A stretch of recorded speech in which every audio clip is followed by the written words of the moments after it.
Social update UG kakati government yaleese ekiteeso ekyokubeera nga bakkiriza amasomero okubeera nga abayizi bagenda n'amasimu gaabwe okubayambako ku research. Directive to allow mobile phones in schools. Directive to allow mobile phones in schools. Parents, teachers decry directive to allow mobile phones in schools. Nti abazadde n'abasomesa tebaagadde nnyo kiteeso kino ekyandibeera nga kiyinza okuba nga kikkirizisa abaana abasoma mu masomero okubeera nga bakwata amasimu ku ssomero. Nze nzijukire twasomera nga ssebo ng'okubeera n'essimu bakkuba emiggo ne bakuwa ne expulsion rather suspension, ne bakuwa suspension ya wiiki ng'emu ate nga olina okudda n'omuzadde ffe twaberera mu ssomero. Naye ate kaakati ebintu bikyuse nnyo nti gavumenti yennyini yegenda okubeera nga eyisa etteeka ery'okubeera nga abaana babeera n'amasimu ku masomero. Many parents, teachers and other sections of the public wondered how government would restrict internet use so that the learners do not access illegal sites.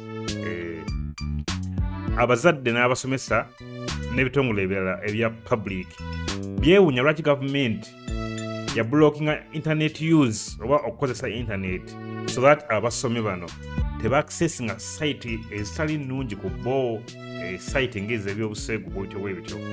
A section of the public yesterday questioned the methods that the government is going to deploy to ensure that the morals of students are not eroded in schools when it allows mobile phones to be used as learning tools. This follows a revelation by Mr. John Chrysostom Muyingo, the State Minister for Higher Education, that the government had lifted the ban. The government had lifted the ban on visiting students and also allowed students to carry smartphones to school to increase ICT access. Many parents, teachers, and other sections of the public who spoke to a newspaper yesterday wondered how government would restrict internet use so that the learners do not access illegal sites.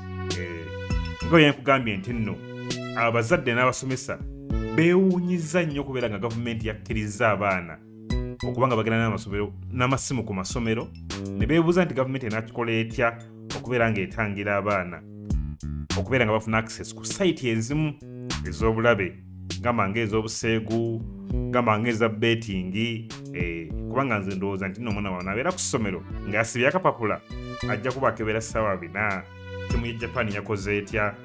N'abaana abaagala okulaba ennyo ebyobuseegu nabo ojja kubeera ng'osanga nti nno bajja kubeera oluusi bali exposed nnyo okusinga wekyandibadde nga tebalina masimu ku masomero. Era nga John Chrysostom Muyingo akulira higher education jukira muno juzi yalangirira nti no gavumenti era ejjewo ban ku kukyalira abaana. Era of recent the first visitation of the term took place. Era gavumenti nekkiriza n'abaana okubeera nga bakwata smartphones babeere nga beeyongera okubeera nga bafuna exposure to research ne ICT. Mrs. Caroline Masinde, a primary 4 teacher at Ntinda Primary School, said it would be difficult to teach learners with more advanced gadgets. Okitegedde n'ekyo nti omusomesa omu ow'okusomera erya Ntinda Primary agambye nti nno kijja kubeera kizibu nnyo okusomesa abaana nga balina obuuma bukalimagezi. Kitegeeza nti omwana ayinza n'omugamba ekintu n'akebeera wali ku internet n'agamba ssebo osomeseza kikyamu kirina kubeera bwe kiti. A child with an advanced smartphone compared to what I own as a teacher will definitely start despising me because the parents are richer and they can afford state-of-the-art phones, she said. Kyali yagambye nti nno n'abaana kakateeberezamu omusomesa gwe okutte tekino oba omusomesa okutte tekino oba kasimu akalala konna oba itel. Omwana nga mugagga bazadde be bagagga bamuwadde iPhone, kale ogambe iPhone 10 okitegeera oba iPhone 11 oba iPhone 12 oba zino Samsung eziriko kitegeeza nti nno omwana ajja kunyooma omusomesa, kijja kuleetawo obunyoomyi awo nti omwana agamba nno omusomesa ngamba n'akasimu kakwata tekalina makulu.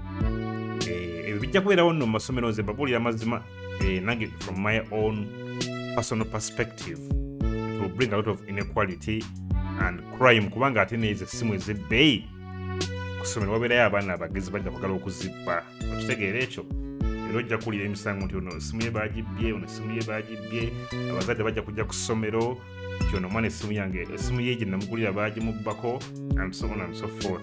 Ate ekirala coupling would be increased a lot. Kubanga nzijukira ebiseera kale ebyo bye twasomeranga biseera byali nga byakuwandiika bbaluwa naye nga asaba kukwata n'ebbaluwa ebeera disciplinary committee wali ku assembly. Naye kaakati omwana anaba alina smartphone ng'alina WhatsApp ng'alina Facebook kijja kuba nno kisukka.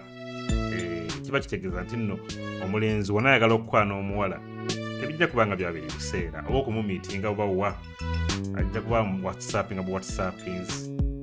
Nze ndowooza nti kiyinza okuba nga kijja kwonoona fokasi y'abaana ate kibeere nga kyonoona ne privacy y'amasomero kubanga teeberezaamu abaana bajja kuba barekodinga n'ebintu ebyokusomero nga basharinga oluusi bafumbye bubi emmere ono omwana alwanye n'omusomesa ebyo byonna n'abasomesa bennyini okubeera nga basoomoozebwa n'okuba nga bakemebwa okuba nga bakwana abaana kubanga kati omusomesa agamba bugambi mpa ku nnamba yo okitegeera kubanga muwulidde cases nnyingi nnyo ez'abasomesa. Kakati kiba kitegeeza nti nno omusomesa kijja kumwanguyira okukwana omwana so kijja kubeera nga omubulira kyolowooza mu comments ku nsonga ya gavumenti okubanga ekkiriza abaana okubeera nga batwala amasimu ku masomero. Nze ndaba kintu kya bulabe nnyo naye osobola okubeera nga omubulira kyolowooza mu comments. Omusomesa omulala Mr. Peter Genza, a computer scientist, said arming children with phones to study is worrying because their brains do not have the capacity to handle the amount of information they will be exposed to. These days, the amount of information we are exposed to is too much for us to handle. Kubanga obeera n'essimu ng'osobola okumanya ekiri e Russia, osobola okumanya ekiri ewa, osobola okumanya ekiri ewa, osobola okumanya ekiri mu Kampala wakati. Kyokka ate ku ssaawa y'emu omwana alina kubeera ku ssomero ng'ayingiza mu bwongo bwe by'asoma.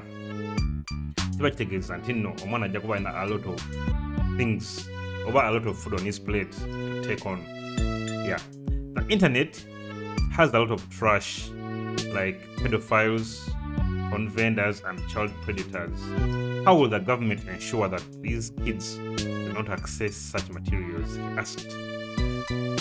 Mr. Rashid, or Miss Rashid Narule, a pediatric nurse at the Uganda Cancer Institute, said, I do not support the idea because it will lower the concentration levels of children. As adults, during conferences, the moment you get a phone call, you are forced to go and respond to it, she said. Okitegeera n'ekyo kakati osobola okubeera ng'ombulira kyolowooza mu comments naye nze personal endowooza nti nno kiyinza okuba nga kijja kuleeta obuzibu mu education.